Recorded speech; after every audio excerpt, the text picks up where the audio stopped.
Hello, wonderful universe. It's Jennifer here at Eureka Astrology and Healing, and today we are talking about the Aquarius full moon. The Aquarius full moon is on August 11th, 2022, 8:35 p.m. Central Standard Time. And I want to open up with the moon's name, the friendship moon from Raven Calder. I think it really is going to be woven in for a lot of people, especially the fixed signs, which would be Taurus, Leo, Aquarius, and Scorpio. But other people too who have aspects, risings, moons, be really cognizant of this, because the fullness of Aquarius, there's so many things. It can be geniusness, it can be individuality, it can be rebelliousness, but it's also a lot about friendship and community, and so friendship is highlighted here. Now, there are some interesting and intense aspects to this full moon that I think we should consider, because with harmony, this full moon is the greatest of times to be with friends and to, start friendships, just review friendships, just enjoy friendships for all their glory. Now, there are some aspects, and pardon again any city sounds, I am living in the city still. So with that, let's take a look at the aspects, and I want to actually go back in time a little bit, which right now for me is in the future. I want to talk about some aspects in Taurus. So on August 1st and the days around it, there's going to be a very strong conjunction happening in Taurus. It's going to be Mars conjuncting Uranus, conjuncting the North Node. So, Mars and Uranus, if you think about archetypes, right? The warrior, the one who just wants to sever things, get things going, take things down. And Uranus, the changer, the lightning bolt, the radical rebel, right? So radical change in value, and this could be, there's a lot of things that could really happen here. I don't want to forecast or foreshadow anything negative, because it could be all great change, right? Something where we just have to rebel against how people tell us what our self-worth is, and be like, nope, and then just cut whatever people out of our lives, right? The friendships, cut those friendships out of our life that are undermining our value. But it could hit the real material as well on August 1st and around that time. This isn't the full moon yet, but it's something to consider, because that 18 degrees where Uranus is at then is still going to be there at the full moon, and it's going to be squaring the full moon. And so what I'm talking about this is because I think that energy is still at play, and so it could be our economy, money, resources, our food, because Taurus rules all of those things. So I do think that energy is coming to play, and it could come into play the friendships. Like I said, there could be someone who has undermined you, or you've undermined yourself, or others, because remember, it really depends on the character or the role you play on stage here. Ideally, we'd all be the sun, the Leo, but it's not always that case. And so when you think about a Leo opposing that moon too, is like, so in a friendship, we all matter, right? And we're important. In an unbalanced relationship, someone may say, I am the only one that matters. Leo in a little more of a defunct way. Like, no, you don't matter, your needs don't matter, but I'll entertain you and I'll have a good time with you and I'll talk to you, but I'm not going to really invest in you. And the Aquarian side may say, okay, well, that's fine, or I'm done with you too. It depends on where you are in this story. But if you feel like you're the one maybe giving more than taking, like that is not a balance, I think this could be a theme that's coming up, an illumination of friendships that may be a little more challenging, because friendships are important, but they need to be cultivated, they need to be reviewed, so to speak. Like, is the friendship healthy for both people? Like I said, are both investing the same way? And is there an acceptance of who you are? That's a really good part of our friendship, especially with Aquarius, because Aquarius understands the need to be an individual. And so, is there a friendship that you have, or that you're having with another person that, is a little more one-sided on your side, where they are just kind of there for entertainment, right? Or is it something more? And how do you tend to it? Do you assess that? Going like, oh wait, this is just, they're here because they make me feel good, but I don't really, want to hear the hard parts of their day.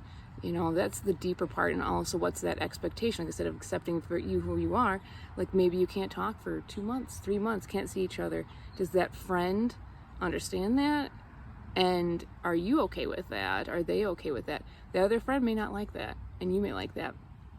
And so you have to kind of figure out what that is. And like, if the friendship works, we're both are like, yep, I can't talk for 2 months. That's cool. You know, one will reach out if they really need to. I'm not saying you just set a deadline, but it just kind of happens naturally. It's that acceptance.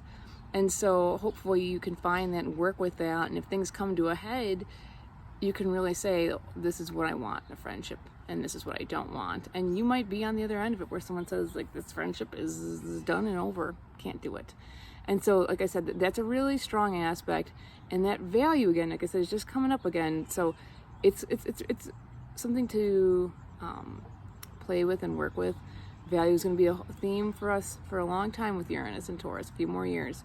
But this is going to really bring some action to it and some forward movement, because Mars is moving forward. Everyone, almost over half the planets are moving backwards, but not Mars.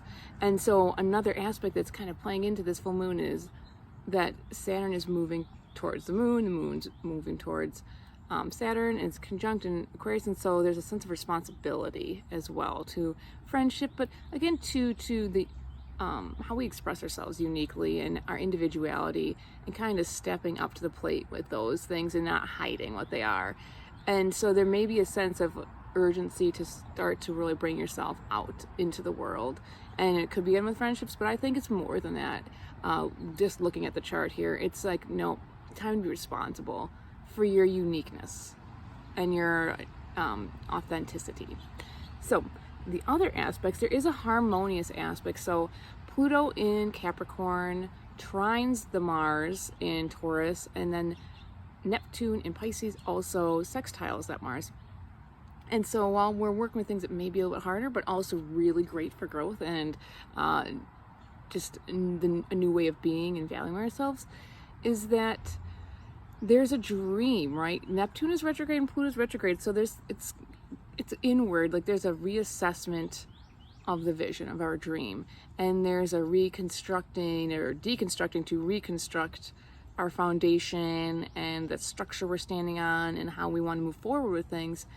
And so those are funneling into the Mars. Mars has just learned its value, or something has changed in Taurus for it, and wants to move forward. And now these dreams are kind of coming in, kind of seeping into the story, and what's needed, like the structure underneath it. Now, even though Mars is moving forward and it wants to take these visions out, I don't think it's going to be coming out yet until those planets are going to move forward and Mars makes more harmonious aspects later in the year. But be aware and listen to those things coming through, because there will be a time for action. Now, I mean, everyone's different, and you may need to take action right away, or you have the opportunity. Go for it. Do it if you need to. Always feel the moment and what's happening. But why I say that too is that Mercury is making some positive aspects with it, but it's almost like it's calculating. Mercury is going to be in Virgo, and so it's a sharp mind, and it's thinking about that value and kind of making blueprints almost of what needs to happen, and it is moving forward, and so that's really great. But like I said, those slower moving planets are just trying to really dig deep and redo things that are really old and outdated, and also bring in new dreams. But there's just, an incubation time, right? There's always a time for rest and going in so that you can create. If you don't rest and have the energy and give yourself time to play in your mind, that Leo, right? You won't have the energy to create, or you won't have the vision because your mind's too filled with the more linear thoughts.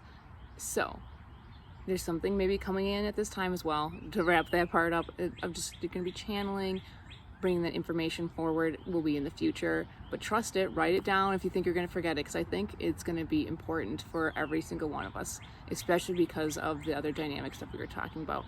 The other story that's kind of out there, and some people are going to feel more than others, is that so Pluto is at the tail end of Capricorn, 26 degrees, is going to be opposed by Venus in 0 degrees in Leo. Now that's an out of sign opposition, and the opposition happened days before the full moon, but I still think we're going to feel that, or it's going to be, a story wrapping up where it's almost like Persephone has gotten out of the underworld and is far away from Hades, it's possible. It's like, you know, I'm free, I'm having fun, right? In Leo, I'm having romance, I'm having joy, I'm having play, I'm expressing myself, I get to be me, right? Like when the cat's away kind of story, you know, it will play.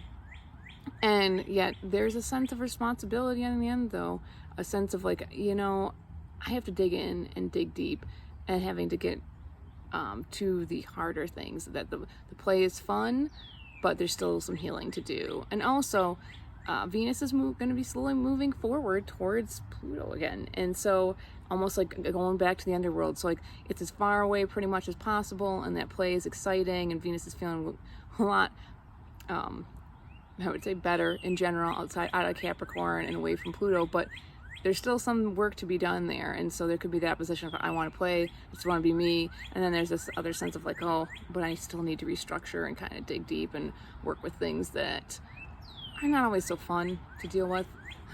But overall, it's Leo, so try to have some fun. Some asteroids are there, Ceres is there, so nurture that, be the lion. But remember, at this, to wrap it up really, is that there's some changes happening, and there's definitely changes within friendships and structures of that nature. So go with it and really dig deep and assess what's going on. And I wanted to just read a little quote from the book, from the moon phase astrology. Oh, it's backwards. That I really like. But let's take a look here. The most beautiful discovery that true friends can make is that they can grow separately without growing apart. And I picked that one. There's several quotes in there, and the reason I picked that one is because I like that it talks about true friendship. In my world, I'm an Aquarius. I get that. Where I was saying, you know, it's 2 months, 3 months, sometimes years before I talk to friends that I cherish and love. They're further apart, and when I call them, we pick up and we talk for hours. And no one is upset, or no one is angry that no one has called. And sometimes we'll talk more, sometimes it'll be more frequently. But when we connect, we always connect, and we make that connection lasting and balanced and fair. And I feel like that quote really sums it up. So just where can you make those great connections in your life, and where can you cultivate them, and where can you cut them out if they're not so healthy? With that, I'm Jennifer at Eureka Astrology and Healing. Enjoy this full moon. I think it's going to be a powerful one. If you like what I'm doing, hit like, subscribe, check out my website, Eureka Astrology and Healing. I do consultations for astrology, for herbalism. I do tarot readings.